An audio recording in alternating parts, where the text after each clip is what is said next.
സ്നേഹമുള്ളവരെ, കഴിഞ്ഞ 2 ദിവസങ്ങൾക്ക് മുൻപേയുള്ള 2 ദിവസങ്ങളിൽ ലോകത്തിൻ്റെ ശ്രദ്ധ മുഴുവനും വത്തിക്കാനിലായിരുന്നു. ഏപ്രിൽ 21-ാം തീയതി ഫ്രാൻസിസ് പാപ്പ മരണമടഞ്ഞത് മുതൽ ലോകത്തിന് ഒരു ധാർമ്മികമായ നാഥനില്ലാത്ത അവസ്ഥയായിരുന്നു. മെയ് 7-ാം തീയതിയാണ് കോൺക്ലേവ് ആരംഭിച്ചത്. രാത്രി വൈകിയും നോക്കിയിരുന്ന ആളുകളുടെ മുഖത്ത് നിരാശ പടർത്തിക്കൊണ്ട് സിസ്റ്റൈൻ ചാപ്പലിൻ്റെ ചിമ്മിനിയിൽ നിന്നും കറുത്ത പുകയാണ് ഉയർന്നത്.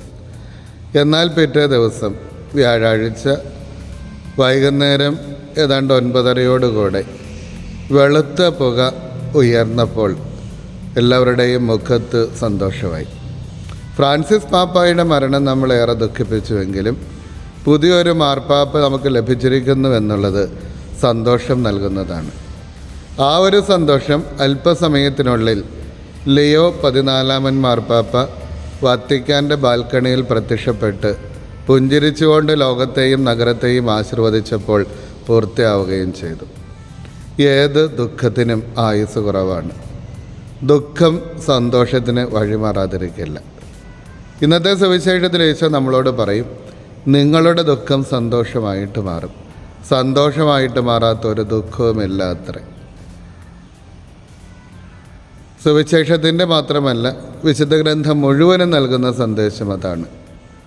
മറക്കാൻ വയ്യാത്ത ഓർമ്മകളൊന്നുമില്ല, സന്തോഷത്തിന് വഴിമാറാത്ത സങ്കടങ്ങളുമില്ല, ഉണക്കാൻ വയ്യാത്തതായിട്ടുള്ള ഒരു മുറിവുകളുമില്ല, പരിഹരിക്കാൻ വയ്യാത്ത ഒരു പ്രശ്നങ്ങളുമില്ല. സങ്കടങ്ങളെ ചാരി നിൽക്കരുത്, സങ്കടങ്ങളെ സന്തോഷമായിട്ട് മാറ്റുന്നവനിൽ ചാരി നിൽക്കണം എന്നാണ് വിശുദ്ധ ഗ്രന്ഥത്തിൻ്റെ രത്നച്ചുരുക്കം. പഴയ നിയമത്തിൽ മുഴുവൻ നമ്മളിത് കാണുന്നുണ്ട്. അബ്രാഹത്തിന് മക്കളില്ലായിരുന്നു.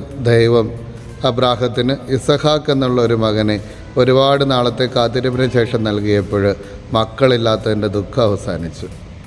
എന്നാൽ ആ ഏകമകനെ ദൈവത്തിന് ബലിയർപ്പിക്കണമെന്നുള്ള കൽപ്പന വന്നപ്പോൾ വീണ്ടും അവന് ദുഃഖമായി. പക്ഷേ മലമുകളിൽ കയറി ചെന്നപ്പോൾ ദൈവം അവനോട് കൽപ്പിച്ചു, കുഞ്ഞിൻ്റെ മേൽ കൈവെക്കരുത്. മുൾച്ചെടികൾക്കിടയിൽ കൊമ്പടക്കി കിടക്കുന്ന കുഞ്ഞാടിനെ കിട്ടിയപ്പോൾ അവൻ്റെ ദുഃഖം സന്തോഷമായിട്ട് മാറി.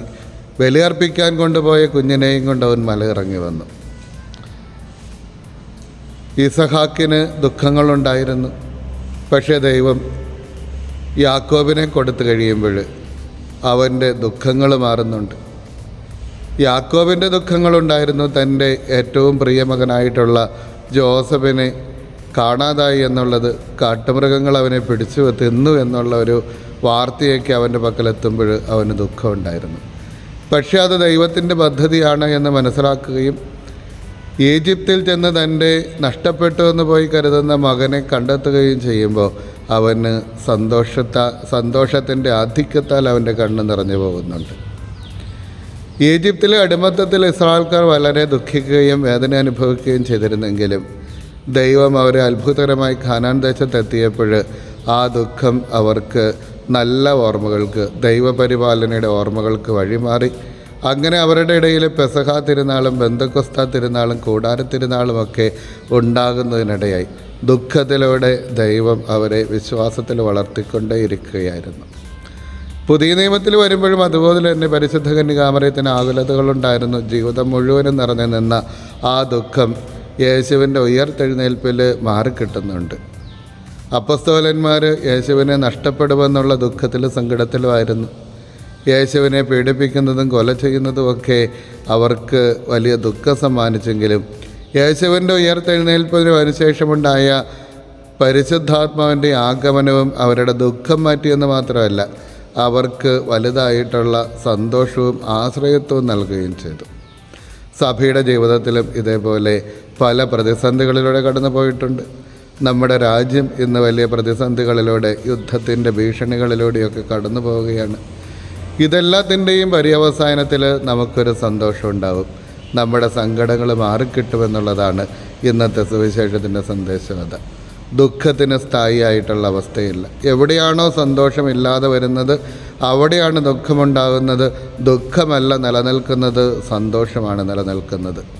സൗഹൃദം നിലനിൽക്കും. പക്ഷേ അതിൻ്റെ ഇടയ്ക്ക് ഷേക്സ്പിയർ തൻ്റെ 29-ാം സോണറ്റിൽ പറയുന്നത് പോലെ ചില കാർമേഘങ്ങളുണ്ടാവും. കാർമേഘങ്ങൾ കാറ്റത്ത് മാറിപ്പോകുമ്പോൾ അവിടെ സൗഹൃദത്തിൻ്റെ സന്തോഷം വീണ്ടും പുലരും അത്രേ. ഈ ദുഃഖം സന്തോഷമായിട്ട് മാറണമെങ്കിൽ നമ്മൾ എന്ത് ചെയ്യണം? ഒന്നാമത്, നമ്മൾ ചാരി നിൽക്കേണ്ടത് ദൈവത്തിലാണ്, സങ്കടങ്ങളിലല്ല. ചില മനുഷ്യർ എപ്പോഴും സങ്കടങ്ങളിൽ തന്നെ ചാരി നിൽക്കുന്നവരുണ്ട്. അവർ ദൈവത്തിലേക്ക് ചാരാൻ തുടങ്ങിയാൽ ഈ സങ്കടം തന്ന സന്തോഷം തരാൻ കഴിവുള്ള ദൈവത്തിലേക്ക് നമ്മൾ ചുവടുമാറ്റുക എന്നുള്ളതാണ് ഒന്നാമത് ചെയ്യേണ്ടത്.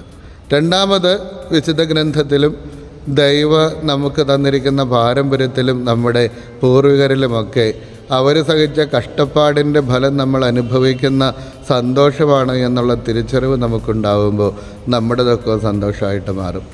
ആദ്യകാലങ്ങളിലൊക്കെ പ്രത്യേകിച്ചും ഹൈറേഞ്ചിലേക്കും മലബാറിലേക്കും ഒക്കെയുള്ള കുടിയേറ്റ കാലങ്ങളിൽ അവരനുഭവിച്ച ദുഃഖങ്ങളും ഇല്ലായ്മകളുമാണല്ലോ ഇന്ന് നമുക്ക് സന്തോഷങ്ങളായിട്ട് മാറിയിരിക്കുന്നത്. ഇനിയും മൂന്നാമതായി നമ്മുടെ ജീവിതത്തിലേക്ക് തന്നെ തിരിഞ്ഞു നോക്കുക. ചില കഷ്ടപ്പാടുകളല്ലേ നമ്മളെ സത്യത്തിൽ വളർത്തിയത്. സങ്കടങ്ങളാണ് നമ്മളെ വളർത്തിയത്, സന്തോഷങ്ങൾ നമ്മളെ വളർത്തിയതിനേക്കാൾ കൂടുതലായിട്ട്. ഇല്ലായ്മകളും പോരായ്മകളും പട്ടിണിയും ദാരിദ്ര്യവുമൊക്കെയാണ് നമ്മളെ സമ്പന്നതയിലേക്കും സന്തോഷത്തിലേക്കും സംതൃപ്തിയിലേക്കും ഒക്കെ നയിച്ചിട്ടുള്ളത് എന്ന് നമ്മൾ തിരിച്ചറിയുമ്പോൾ ദുഃഖത്തെ നമ്മൾ വല്ലാതെ ഭയപ്പെടുകയല്ല. ഈ ദുഃഖത്തെ സന്തോഷമായിട്ട് മാറ്റാൻ തക്ക തരത്തിൽ നമ്മൾ അവയെ സ്വീകരിക്കും എന്നുള്ളതാണ് സത്യം. കുരിശിലായിരുന്നുവെങ്കിൽ കർത്താവിന് ഉയർപ്പുണ്ടാകുമായിരുന്നില്ല എന്ന് നമുക്കറിയാവുന്നതുപോലെ നമ്മൾ നാലാമതായിട്ട് ചെയ്യേണ്ടത് വിശ്വാസത്തിൻ്റെ കണ്ണുകൾക്കൂടെ നമ്മുടെ സങ്കടങ്ങളെ കാണുക എന്നുള്ളതാണ്. വിശ്വാസം നമുക്ക് ഇപ്പോൾ ദൈവം തരും എന്നുള്ള അനുഭവമാണെങ്കിൽ പ്രത്യാശ വിശ്വാസത്തിൻ്റെ പുത്രിയാണ്. പ്രത്യാശ നമ്മളോട് സംസാരിക്കുന്നത് എന്താണ്? ഈ ദുഃഖത്തിൽ നിങ്ങൾ നിരാശപ്പെടരുത്, ദൈവം തരും. പക്ഷേ അങ്ങനെ തരുമ്പോൾ സന്തോഷത്തോടുകൂടെ തരുന്നതിലേക്ക് നമ്മൾ നോക്കണം. ദുഃഖത്തോടുകൂടെ അല്ല നമ്മൾ ഇനി വരുന്ന കാലങ്ങളിലേക്ക് നോക്കേണ്ടത്. ദൈവം നമുക്ക് സങ്കടം മാറ്റാനുള്ള കൃപ തരും, പക്ഷേ അത് വലിയ സന്തോഷത്തിൽ അവസാനിക്കുന്ന കൃപയായിരിക്കുമെന്ന് പ്രത്യാശയോടുകൂടെ നോക്കിക്കാണുക എന്നുള്ളതാണ് പ്രധാനപ്പെട്ട കാര്യം. നിരാശയില്ലാത്തൊരവസ്ഥയാണ് പ്രത്യാശ. വിശ്വാസം ഉണ്ടായാൽ മാത്രം പോരാ, അവിടെ നിരാശ കൂടെ ഇല്ലാതിരിക്കുമ്പോൾ നമ്മൾ പ്രത്യാശയിലേക്ക് വളരും. റോമാക്കാർക്ക് എഴുതിയ ലേഖനം 5:5 നമ്മൾ വായിക്കുന്നുണ്ടല്ലോ, പ്രത്യാശ നമ്മളെ നിരാശരാക്കുന്നില്ല. അതിനാൽ പ്രിയമുള്ളവരെ, സങ്കടപ്പെട്ട് കഴിയേണ്ടവരൊന്നുമല്ല നമ്മൾ. മായ്ക്കപ്പെടാത്തതായിട്ടുള്ള ഒരു ഓർമ്മകളുമില്ല, മറയ്ക്കപ്പെടാത്തതായിട്ടുള്ള ഒരു ഭീകരതയുമില്ല, പരിഹരിക്കപ്പെടാത്തതായിട്ടുള്ള ഒരു പ്രശ്നവുമില്ല, ഉണക്കപ്പെടാത്തതായിട്ടുള്ള ഒരു മുറിവുകളുമില്ല. നമുക്ക് നമ്മുടെ ദുഃഖത്തെ സന്തോഷമായിട്ട് മാറ്റാൻ കഴിവുള്ള ദൈവത്തിൽ ആശ്രയിച്ച് പ്രത്യാശയോടുകൂടെ നമുക്ക് നമ്മുടെ ജീവിതയാത്ര തുടരാം. ദൈവം നമ്മളെ അനുഗ്രഹിക്കട്ടെ.